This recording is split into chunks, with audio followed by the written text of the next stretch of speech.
Livro dos Monstros, episódio de hoje, Yugoloths. Regras do D&D 5e.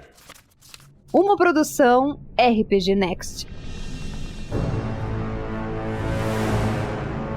O Livro dos Monstros do D&D quinta edição apresenta mais de um tipo de Yugoloth. Basicamente uma espécie, uma raça de criatura que tem vários formatos. Então, eu vou descrever a aparência de cada uma delas conforme eu for lendo, tá bom?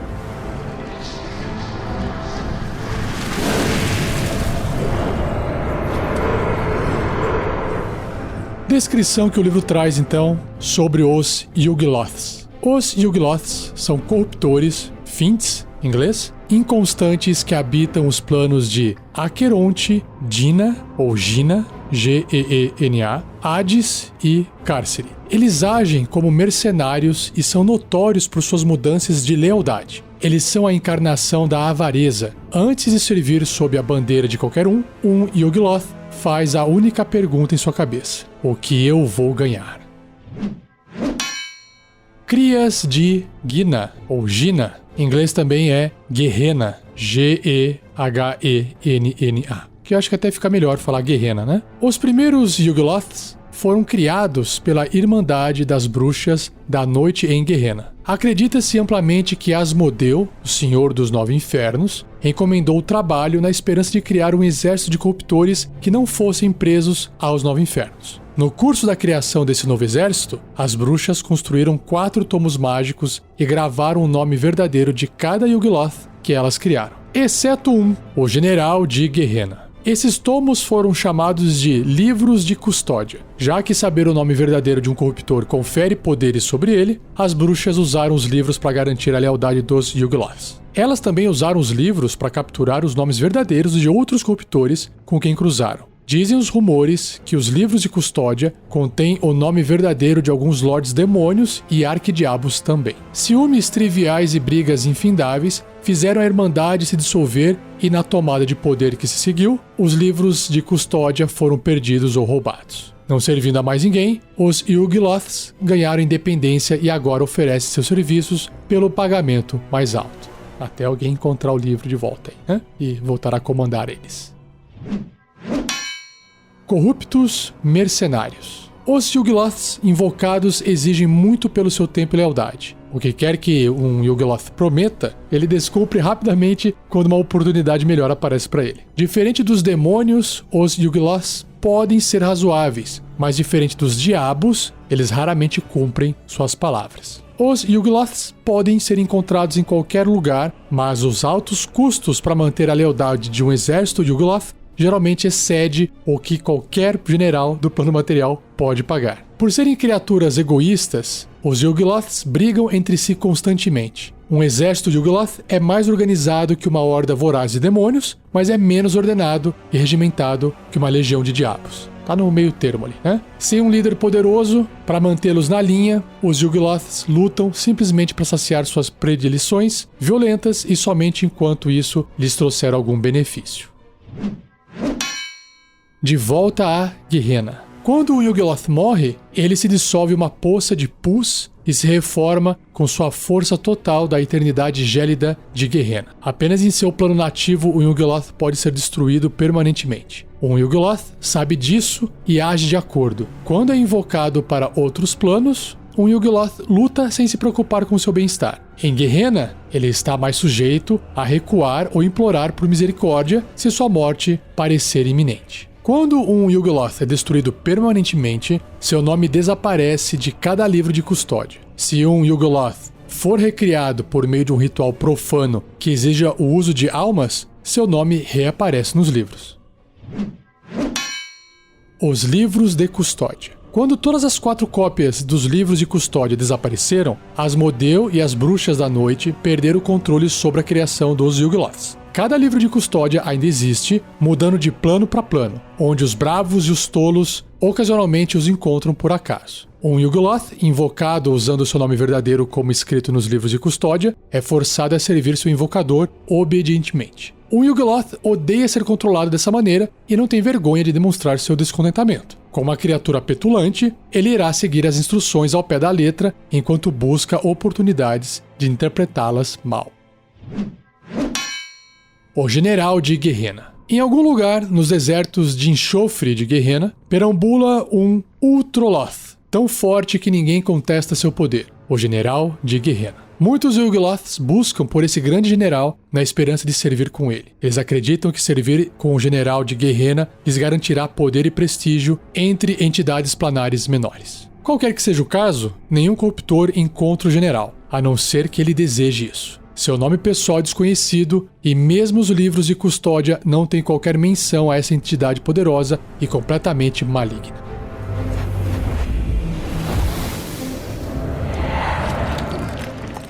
Agora sim, a primeira ilustração que tem, começando com Arcanoloth, de Arcana. A ilustração dessa criatura parece uma raposa humanoide. Ela anda em duas patas, tem o rabinho ali todo peludo, o corpo inteiro peludo, tem uma roupa que parece um trapo roxo, nos braços seguram 4 pergaminhos enrolados e a cabeça que é de raposa, ali no corpo humanoide, também tem o focinho, os dentinhos aparecendo um pouco, orelhas pontudas, peludas, igual de raposa, e na ponta um par de óculos, provavelmente usado para poder conseguir ler os pergaminhos. A ilustração não apresenta uma criatura maligna, mas vamos ver o que o livro descreve sobre ela.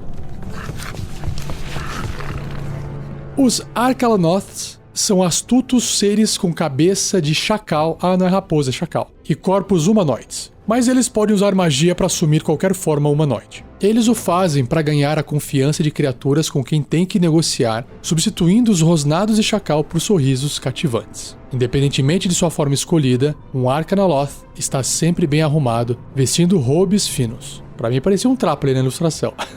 Conjuradores altamente inteligentes famintos por conhecimento e poder, os Arcanoloths comandam unidades de Yugoloths inferiores e mantêm os contratos, registros e contas da sua espécie. Os Arcanoloths falam e escrevem em todos os idiomas, o que faz deles diplomatas e negociantes ardilosos. Caramba, que massa! Um Arcanoloth pago apropriadamente pode negociar tratados ou alianças com sutileza e elegância, assim como um Arcanoloth que mude de lado pode facilmente transformar tratados de paz em declarações de guerra. O que o corruptor exige em troca de seu tempo e talento são informações, assim como poderosos itens mágicos, os quais ele pode negociar por ainda mais informação.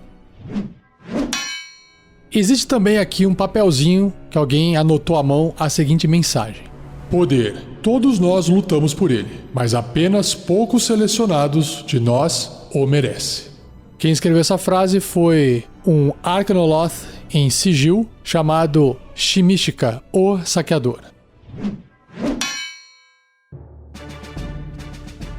Indo então para o bloco de estatísticas do Arcanoloth, ele é um corruptor médio, um Fiend médio, com a marcação Yugoloth, que é a raça dele, alinhamento, tendência neutro e mal, olha só, ou seja, a aparência dele é só para enganar mesmo. Classe armadura 17, uma armadura natural, pontos de vida 104, caramba, deslocamento 9 metros no chão, 30 pés, e voa, caramba, também voa, 9 metros, 30 pés. Na parte de atributos físicos e mentais, força 17, bem forte, destreza 12, acima da média para um ser humano, constituição 14, inteligência 20, caramba, bem alta. Sabedoria 16, também forte, carisma 17. Então todos os atributos bem altos, né? E aí ele tem bônus em testes de resistência. Destreza mais 5, inteligência mais 9, sabedoria mais 7 e carisma mais 7. Também tem bônus em algumas perícias. Olha só o arcanismo, mais 13, muito alto. Enganação mais 9, intuição mais 9, que também é bem alto, percepção mais 7. Em resistências a dano, várias. Elétrico, fogo e frio. Além disso, contusão cortante e perfurante de ataques que não sejam mágicos. E não para por aí, tem imunidades. Imunidade a dano de ácido e veneno e as condições de enfeitiçado e envenenado. Em sentidos, ele tem visão verdadeira, caramba, de 36 metros, que são 120 pés. Sua percepção passiva é de 17, idiomas, todos, e ainda tem telepatia também de 120 pés, 36 metros. E seu nível de desafio é 12, bem alto também, 8.400 pontos de experiência. Na parte dos traços, também tem vários traços, ele tem armas mágicas, conjuração, conjuração inata e resistência à magia. Armas mágicas diz que os ataques com armas do Arcanoloth são mágicos. Beleza. Na parte de conjuração, obviamente, né? Diz que ele é um conjurador de 16º nível, sua habilidade de conjuração é inteligência, que é o atributo mais alto que ele tem, com uma CD de resistência de magia 17 e tem mais 9 para atingir com ataques de magia. Ele possui as seguintes magias de mago preparadas, que vão dos truques, né, que é nível 0, até o nível 8. Nossa! Então, truques à vontade que ele pode fazer. Ele tem ilusão menor, mãos mágicas, prestidigitação e raio de fogo. Indo para o primeiro nível de magia, ele tem 4 espaços que ele pode gastar fazendo as magias Detectar Magia, Disco Flutuante de Tensor, Escudo Arcano e Identificação. No segundo nível de magia, tem 3 espaços que ele pode gastar usando Detectar Pensamentos, Força Fantasmagórica, Reflexos e Sugestão. No terceiro nível, 3 espaços, Bola de Fogo, Contra-Mágica e Medo. Quarto nível, 3 espaços, Banimento, Porta Dimensional. Quinto nível, 3 espaços também, Contato Extraplanar e Imobilizar Monstro. Sexto nível, aí só tem um espaço daqui pra frente, Corrente de Relâmpagos. Sétimo nível, também um espaço, Dedo da Morte. E oitavo nível, um espaço, Limpar a Mente. Parabéns! Outro traço que ele tem é Conjuração Inata. A habilidade de conjuração de um Arcanoloth é Carisma, com uma CD de resistência de magia igual a 15. Ele pode conjurar inatamente as seguintes magias sem necessidade de componentes materiais. Ou seja, não bastasse ele ser um mago, ele também ainda faz magia de forma inata. Então ele pode fazer aqui à vontade: Alterar-se, Escuridão, Esquentar Metal, Invisibilidade, apenas nele, e Mísseis Mágicos. E por fim, o último traço é Resistência à Magia, que concede a ele vantagem nos testes de resistência contra magias e outros efeitos mágicos. E para finalizar, na parte de ações, tem 2, né? Garras e Teletransporte. Garras é um ataque corpo a corpo com arma, mais 7 para atingir, o alcance é 1,5 m, um alvo. Se acertar, causa 8 ou 2d4 mais 3 de dano cortante, até aqui tudo bem. Agora, o alvo deve realizar um teste de resistência de constituição com dificuldade 14, sofrendo 10 ou 3d6 de dano venenoso se fracassar nesse teste de resistência, ou metade do dano se tiver sucesso. Então tá aí um super dano extra de veneno em suas garras. E a outra ação, que é o teletransporte, o Arcanoloth teletransporta-se magicamente, juntamente com qualquer equipamento que esteja vestindo ou carregando, para um espaço desocupado a até 18 metros que ele possa ver, que são 60 pés. Seja você também um guerreiro ou uma guerreira do bem. Para saber mais, acesse padrim.com.br/rpgnext ou picpay.me/rpgnext.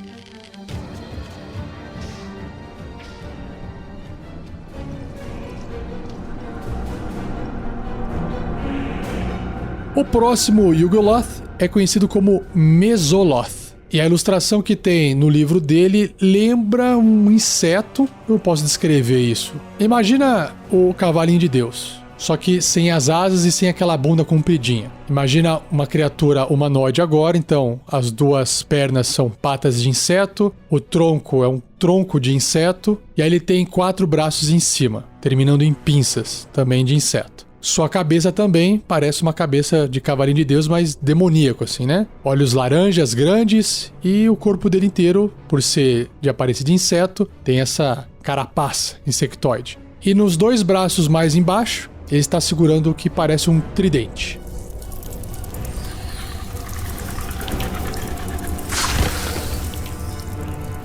Mesoloth. A maior parte da população de Yugoloths é composta de Mesoloths, que são criaturas insectoides de tamanho humano, cobertas por densas placas quitinosas. Os Mesoloths servem como soldados de infantaria nos exércitos de Yugoloth. Seus grandes olhos brilham vermelho conforme os Mesoloths destroem seus inimigos. Violência e recompensa são as motivações fundamentais de um Mesoloth, e seres poderosos que prometam um ou outro podem facilmente atraí-los a servir. Apesar de possuir garras letais em seus 4 braços, o Mesoloth geralmente impunha um tridente em 2 delas. Se estiver cercado por inimigos, o Mesoloth expelirá vapores tóxicos que podem sufocar e matar grupos inteiros de criaturas. Caramba! Vamos ver então o seu bloco de estatísticas.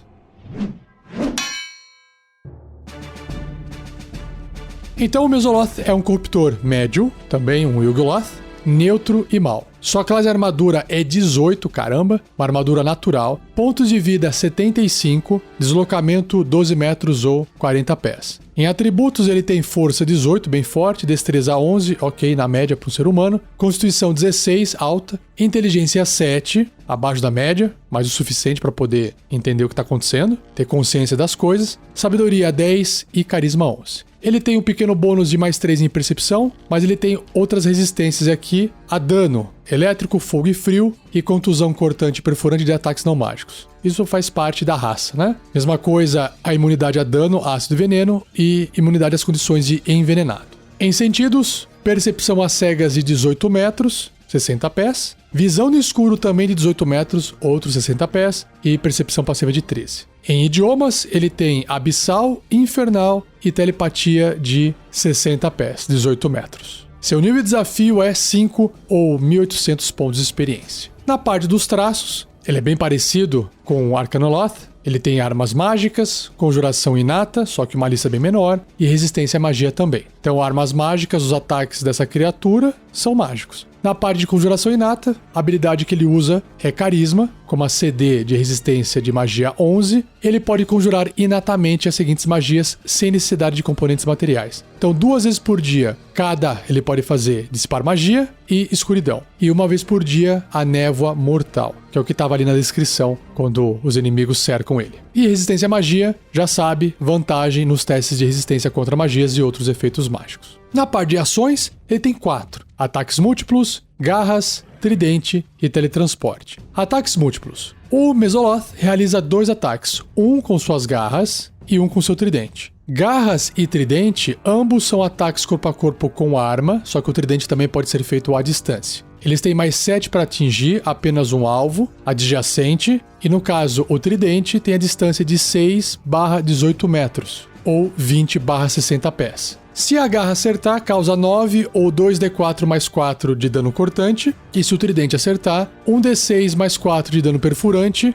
se tiver sido arremessado, ou 8, que é 1d8 mais 4 de dano perfurante se tiver sendo usado com os seus 2 braços de inseto, corpo a corpo. E o teletransporte, que é outra ação, exatamente o mesmo tipo de ação do seu primo Arcanoloth. O Mesoloth pode então se teletransportar, juntamente com qualquer equipamento que ele esteja vestindo ou carregando, por um espaço desocupado a até 18 metros que ele possa ver, que são 60 pés.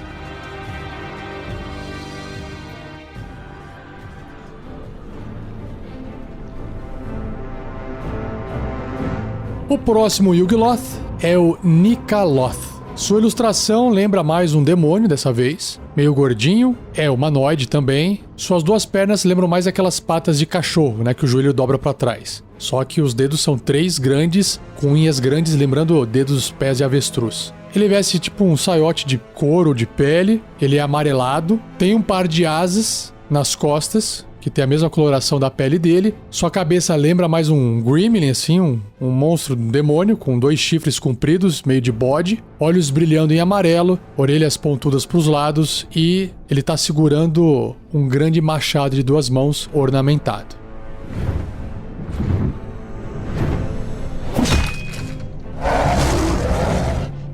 Nikaloth. Como a tropa de choque aérea de elite dos Yugoloths, os Nikaloths parecem gárgulas musculosos. Aí descreveu melhor do que eu. Poderosas asas de morcego os carregam rapidamente para o alto em batalha, e as garras afiadas como navalhas de suas mãos e pés cortam a carne e os ossos com facilidade. Como adversários dos pesadelos, o Nikaloth bate forte e rápido sem avisar. Depois se teletransporta para longe. Ele usa sua magia inata para ficar invisível ou criar cópias ilusórias de si mesmo, assim confundindo seus inimigos. Os Nikaloths são os mais letais dentre os Yugoloths. Quando eles encontram um mestre maligno que os trate bem, é improvável que eles desfaçam seus acordos, a não ser que a recompensa por isso seja extrema.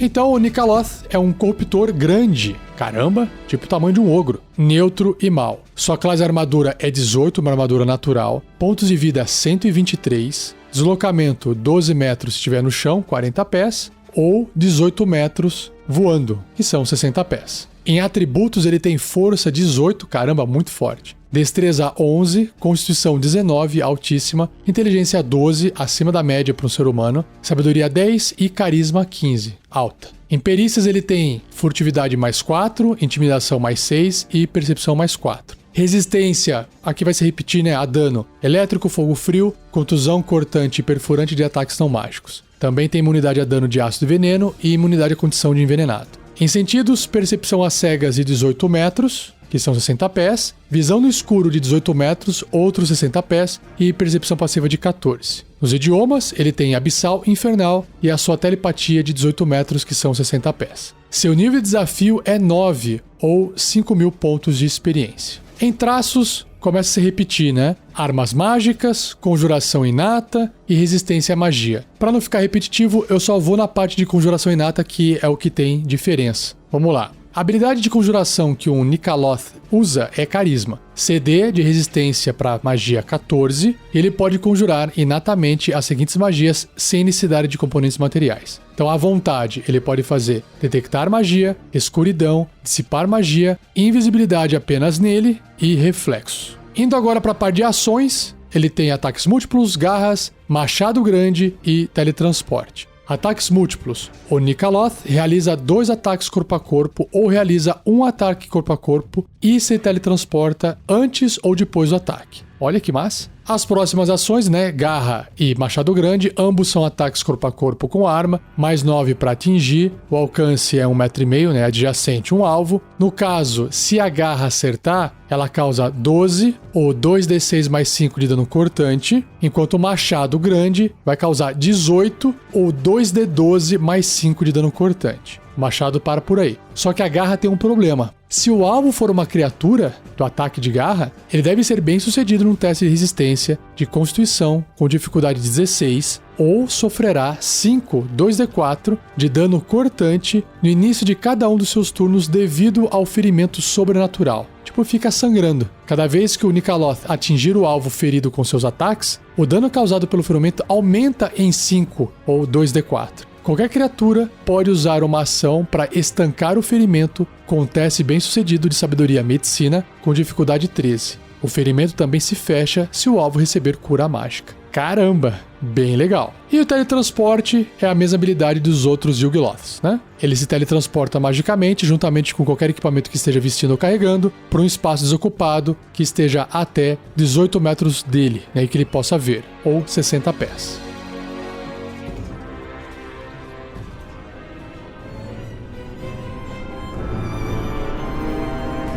E para fechar o episódio, o último Yugoloth é conhecido como Ultroloth. A ilustração que tem dele no livro lembra um ET. É um humanoide com uma pele meio de sapo e a cabeça não tem boca, tem 2 olhos grandes, o nariz parece ser um buraco, não tem cabelo e é cabeçudo. Além disso, ele veste um robe chique, uma roupa meio de nobre e segura numa das mãos uma espada longa estilizada.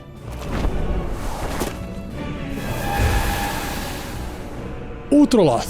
Os Ultroloths comandam os exércitos de Yugoloth na Guerra Sangrenta. Um Ultroloth parece um humanoide magro, de pele acinzentada e com uma cabeça alongada. Sua cabeça não tem quaisquer traços além de 2 olhos ovais. Esses olhos podem se transformar em poços cintilantes de luz capazes de transfixar outras criaturas, deixando-as tontas e indefesas. Frequentemente, uns contra os outros, os Ultroloths planejam continuamente aprimorar seu próprio poder. Quando não são contratados para lutar na Guerra Sangrenta, eles lideram forças Yugoloths através dos planos, agindo como chefes do crime ou comandantes de companhias e mercenários malignos. Com uma reputação de crueldade, os Ultroloths comandam seus lacaios a lutar enquanto eles mesmos ficam fora de combate. Yugoloths inferiores conhecem seu lugar quando confrontam um Ultroloth e respondem seus chamados sem exigir qualquer pagamento.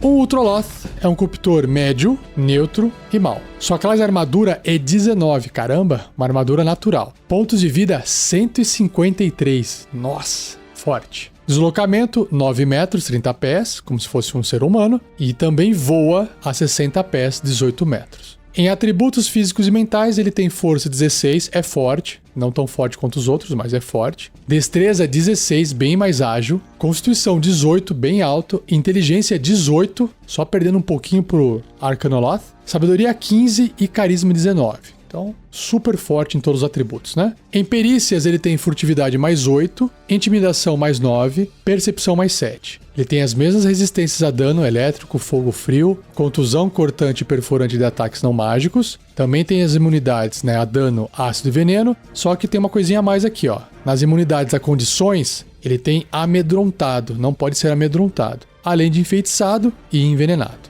Em sentidos, ele tem visão verdadeira de 120 pés, 36 metros, e sua percepção passiva é de 17. Em idiomas, abissal, infernal e a telepatia de 36 metros, que é 120 pés. Aumentou o raio. Seu nível de desafio é 13 ou 10 mil pontos de experiência. Na parte dos traços raciais, mesma coisa, armas mágicas, conjuração inata e resistência à magia. Como você já ouviu mais de uma vez o que significa armas mágicas e resistência à magia, eu vou pular, só vou me focar aqui na conjuração inata, que diz que a habilidade de conjuração de um Ultroloth é o carisma, com uma CD de resistência de magia 17, e ele pode conjurar inatamente as seguintes magias sem necessidade de componentes materiais. À vontade, ele pode fazer alterar-se, clarividência, detectar magia, detectar pensamentos, escuridão, dissipar magia, invisibilidade apenas nele e sugestão. Caramba! E aí, 3 vezes por dia cada, ele pode fazer medo, muralha de fogo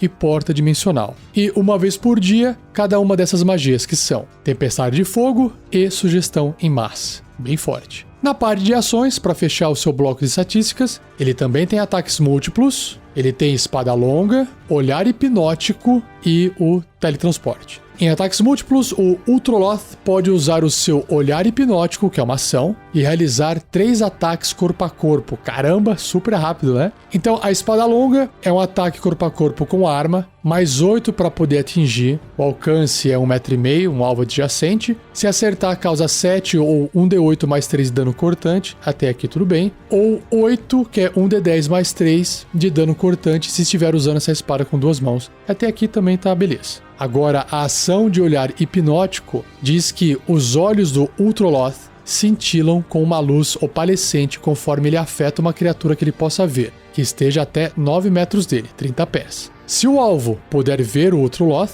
ele deve ser bem sucedido num teste de resistência de sabedoria com dificuldade 17 contra essa magia, ou ficará enfeitiçado até o final do próximo turno do Ultroloth. O alvo enfeitiçado fica atordoado. Se o alvo for bem sucedido no teste de resistência, ele fica imune ao olhar do Ultroloth pelas próximas 24 horas. Então, basicamente, é uma ação para poder deixar uma criatura atordoada, o que é péssimo, né, para o combate. E o teletransporte, o Ultroloth teletransporta-se magicamente, juntamente com qualquer equipamento que ele esteja vestindo ou carregando, para um espaço desocupado até 60 pés dele, que são 18 metros.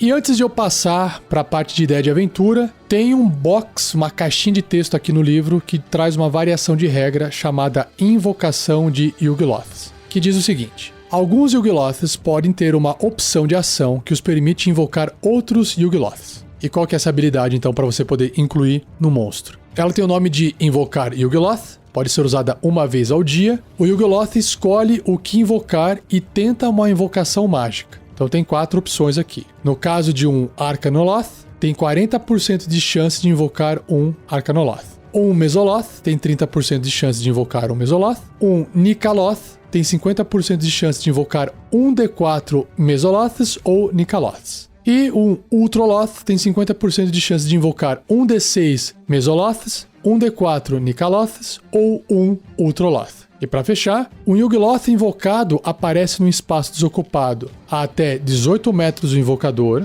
que são 60 pés, agindo como quiser, a não ser que seu invocador seja um Ultroloth.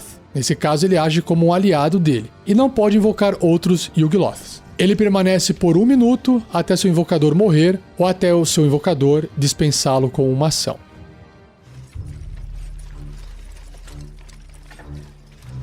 A ideia de aventura que eu tive teria que ter bastante intriga, envolvendo política e se preparando para alguma guerra maior que estaria por vir. Começando com os aventureiros talvez até aprisionados por um Arcanoloth que é aquele que tem a aparência de chacal, que não aparenta ser tão maligno, apesar de ser. E a criatura tá ali estudando, negociando, mantendo os aventureiros presos por algum motivo. Talvez eles façam parte de um grupo especial de pessoas de um rei ou de um nobre e que estão sendo mantidos porque talvez sejam utilizados para poder fomentar um plano aí. Por que eles não foram mortos ainda? Porque talvez os aventureiros tenham passagem livre por algum local do qual o Arcanoloth até poderia fazer se transformando, mas ele não tem tanto conhecimento assim, ou precisa de mais contato, ou precisa de força bruta, e sozinho talvez ele não consiga fazer isso.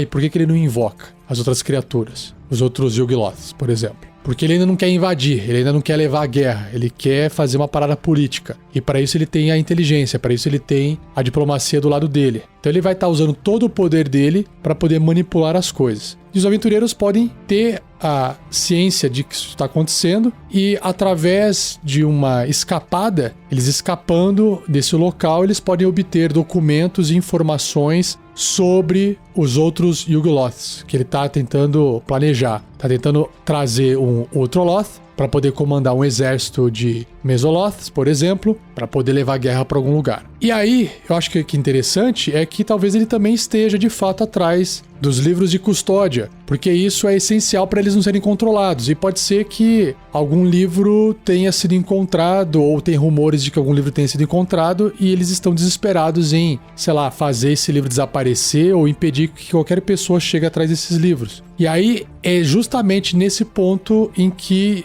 eu acho que os aventureiros têm que ir atrás. Não tem como parar um exército dessas criaturas, mas tem como comandá-las se tiverem acesso a esse livro de custódia. Será que o livro existe? Não dá pra saber. E através dessa informação, os aventureiros têm uma missão que não é enfrentar um exército de Yugoloths, mas eventualmente vão enfrentar essas criaturas, um aqui, outro ali. Lembrando que o nível de desafio deles é alto. O mais baixo aqui que eu li hoje é o Mesoloth, que é aquele insectoide de nível de desafio 5. Então perceba que se você fizer uma aventura com personagens do primeiro nível, enfrentar isso de frente, direto, já é mortal, né? Mas o começo da aventura pode ser busca de informação, viajar para um local, para depois começar a aparecer esses Yugoloths aqui. E aí, o interessante é desenrolar todo esse lore, todo esse conhecimento por trás de como essas criaturas foram criadas, o lance das bruxas, essa característica delas estarem entre diabos e demônios em termos de comportamento, essa ligação com o Senhor dos Nove Infernos, o Asmodeu, e também eu acho muito legal essa questão da criatura saber que ela pode morrer, que ela volta lá pro plano dela infernal, que ela é reconstruída lá e ela tá de boa. Então será que os aventureiros vão ter que ir para um plano infernal para poder encerrar essa aventura? Então perceba que envolvendo essas criaturas, uma aventura só de nível 1 até pode ser feita, mas se os aventureiros forem mais coadjuvantes, no sentido da guerra, no sentido de enfrentar as criaturas, eles vão tentar fazer alguma coisa para ajudar alguém com mais poder que tenha condições de enfrentar de frente no combate essas criaturas. Agora, se você não quiser fazer uma aventura envolvendo o combate só o lore, aí você tem que evitar colocar um monstro desse na frente dos aventureiros de nível 1 para combater, né? Mas eu acho que esse lore, esse conhecimento, essa informação histórica sobre esse tipo de criaturas, os Yugoloths, é muito rica para você fazer uma aventura longa, até uma campanha inteira. E se você tiver uma ideia, quiser compartilhar, já sabe, acesse o post desse episódio, compartilhe a sua ideia, acesse o fórum do RPG Next, que também tem um local para você compartilhar ideias só focados em aventuras baseadas em monstros, link está no post desse episódio.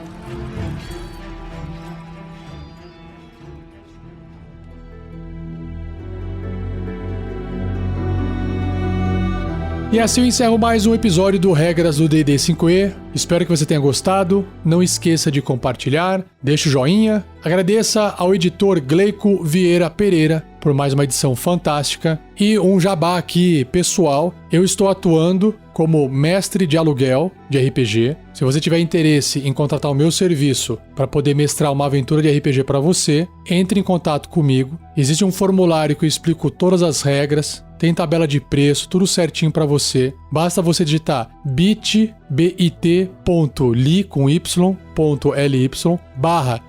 jogar RPG, tudo junto. Se você quiser ver eu mestrando pro pessoal que contratou meu serviço, você tem tanto o meu canal no YouTube, Mestre Rafael 47, 47 numeral, e também Twitch TV, Mestre Rafael 47, mesmo nome. Dá uma olhadinha, mas tome cuidado, porque dependendo da aventura, se você quiser jogar, você pode ter um spoiler, pode estragar a sua experiência. Então, dê uma olhadinha, mas não preste tanta atenção, tá bom? Mais informações também no post desse episódio. E não perca o próximo episódio, onde eu vou apresentar os últimos monstros grandes, né? As últimas criaturas importantes do livro do monstro do D&D quinta edição, que são o Shorn e os zumbis. Beleza? Então, obrigado, um abraço e até o próximo episódio.